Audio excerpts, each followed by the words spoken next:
Bonjour à tous, ce contenu d'enseignement scientifique s'adresse à des élèves de première. Je vous propose à présent de corriger le petit devoir maison que je vous avais donné en relation avec le chapitre « Une structure complexe, la cellule vivante ». Alors il s'agit de deux exercices assez courts. Le premier, c'est l'exercice 9 sur la drépanocytose, qui est une maladie génétique, et pas n'importe laquelle, puisque c'est la plus fréquente au niveau mondial. Alors dans l'exo, on a un petit texte de présentation, deux documents, un schéma et une photo, et trois questions. La première question vous demande d'identifier les caractéristiques de la maladie à l'échelle de la molécule, c'est-à-dire un assemblage d'atomes dont les dimensions sont de l'ordre du nanomètre, à l'échelle de la cellule, il s'agit ici des globules rouges, les cellules sanguines majoritaires, on passe ici à un autre ordre de grandeur, de l'ordre du micromètre, et vous remarquez déjà que sur ces quatre globules rouges, celui situé à gauche de l'image a un aspect un peu bizarre par rapport aux autres. Enfin, à l'échelle de l'organisme, il faut savoir que la drépanocytose touche plus particulièrement les populations noires, métisses et indiennes, chez lesquelles est présente une mutation d'un gène codant une partie de l'hémoglobine, et cette mutation est beaucoup plus rare dans les autres populations. Parmi les documents proposés, nous avons celui-là, qui compare un globule rouge normal en haut et un globule rouge chez un sujet atteint de drépanocytose en bas. Dans celui-ci, on observe des sortes de filaments, plus ou moins enchevêtrés, c'est justement l'hémoglobine qui forme des amas fibreux tout à fait anormaux. L'hémoglobine, c'est une molécule, plus précisément une protéine, présente à l'intérieur des globules rouges et qui joue notamment un rôle très important, celui de transporter le dioxygène. Donc c'est cette molécule qui permet l'apport d'O2 aux différents tissus et organes. Au niveau cellulaire à présent, vous voyez que les globules rouges n'ont pas leur forme discoïde caractéristique, mais sont plutôt incurvés en forme de faucille, et c'est d'ailleurs pour cette raison que la drépanocytose est également appelée anémie falciforme. Bien sûr, il y a une relation directe de causalité entre la structure anormale de l'hémoglobine et la forme en faucille des globules rouges, puisque ce sont ces structures moléculaires anormales qui vont déformer les cellules et les rendre plus rigides. Et avec ça, on répond au passage à la question 2. Alors, cette forme anormale des globules rouges pose problème, puisque les cellules vont avoir du mal à se déplacer, notamment dans les tout petits vaisseaux sanguins. Elles peuvent parfois obstruer les capillaires, ce qui constitue évidemment un risque pour la santé. De cette anomalie au niveau cellulaire découlent des conséquences sur l'organisme, qui présente ainsi des troubles circulatoires, avec un certain nombre de symptômes associés, vertige, essoufflement, douleur, qui sont aussi en lien avec le défaut d'oxygénation plus ou moins important des organes. Cette image permet de répondre à la troisième question. Ici, on a tout simplement prélevé une goutte de sang chez un individu et on l'a étalée entre l'âme et lamelle pour l'observer au microscope optique.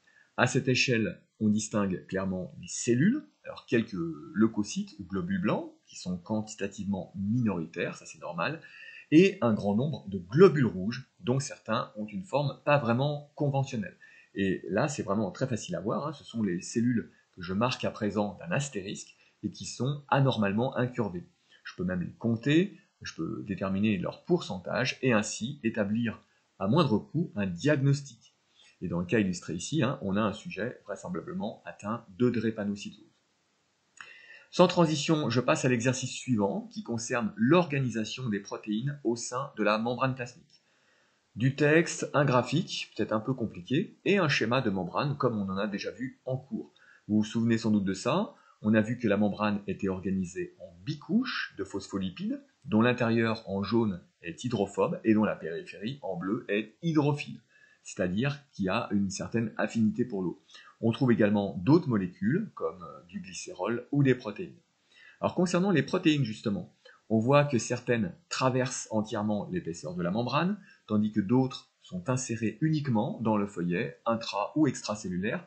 Il y a d'autres protéines qui ne sont pas représentées ici, qui peuvent tout simplement être associées à la surface de la bicouche sans être insérées dans celle-ci. Pour les protéines dites transmembranaires, celles-ci peuvent traverser plusieurs fois la membrane, faire des allers-retours, enfin tout est possible. Le seul critère vraiment pour qu'il y ait insertion d'une protéine au sein de la membrane, c'est qu'elle possède au moins un, voire plusieurs segments hydrophobes susceptibles d'interagir avec les acides gras, eux-mêmes hydrophobes, des phospholipides. Et ça, finalement, c'est l'information principale qu'on attendait dans la réponse à la question 1. Question 2 maintenant, on vous demande d'examiner ce profil, qui appartient à une protéine, et il va falloir déterminer à quel type de protéine membranaire il appartient, A, B ou C, et on vous montre des exemples dans le document 2. Alors que voit-on? Là, on quantifie en unité arbitraire le caractère hydrophobe des différentes portions de la protéine. Donc, plus on est haut sur l'axe des ordonnées, plus la portion est hydrophobe, et plus on est bas, moins la portion est hydrophobe, et donc plus elle est hydrophile. Si on regarde attentivement, on a 1, 2, 3, 4, 5, 6, 7 portions hydrophobes dans la protéine, alors parfois très courtes, comme la première, parfois beaucoup plus longues, comme la dernière. Les 3 principales zones hydrophobes, ce sont celles que je repasse à présent en rouge, la numéro 2, la numéro 6 et la numéro 7. A l'inverse, dans la zone en bleu, on dénombre pas moins de 7 portions qui, quant à elles, sont hydrophiles. Donc par définition, ces portions ne peuvent pas se retrouver au contact direct des acides gras, mais peuvent tout à fait être dans le cytoplasme ou dans le milieu extracellulaire, qui l'un et l'autre sont riches en eau. Alors, comment peut-on envisager la structure de cette protéine membranaire?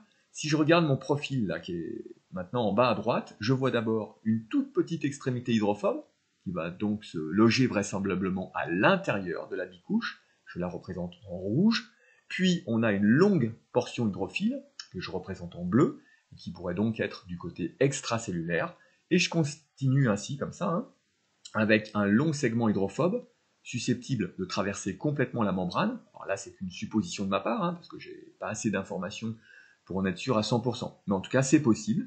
Ensuite, une série de petits segments hydrophiles, puis hydrophobes, puis hydrophiles, puis hydrophobes, hydrophile, hydrophobe, hydrophile. Et là, on a à nouveau quelque chose d'hydrophobe et d'assez long, donc pourquoi pas traverser à nouveau la membrane dans l'autre sens. Puis segment hydrophile, un dernier long hydrophobe, et on termine par une extrémité qui pourrait tout à fait être dans le cytoplasme. Maintenant, si je compare ma structure hypothétique aux choix qui me sont proposés dans le document 2, je vous laisse conclure vous-même. Au vu des nombreuses zones hydrophobes présentes, il ne peut s'agir a priori que d'une protéine transmembranaire, donc de type A. Alors, logiquement, les petites protéines B et C devraient être entièrement hydrophiles quant à elles. Voilà, on a fini cette correction. Rien de très compliqué, une simple application des propriétés physico-chimiques des molécules de la membrane, qu'on a vu en cours. N'hésitez pas à regarder cette vidéo plusieurs fois pour bien comprendre, et on se retrouve très bientôt d'une façon ou d'une autre.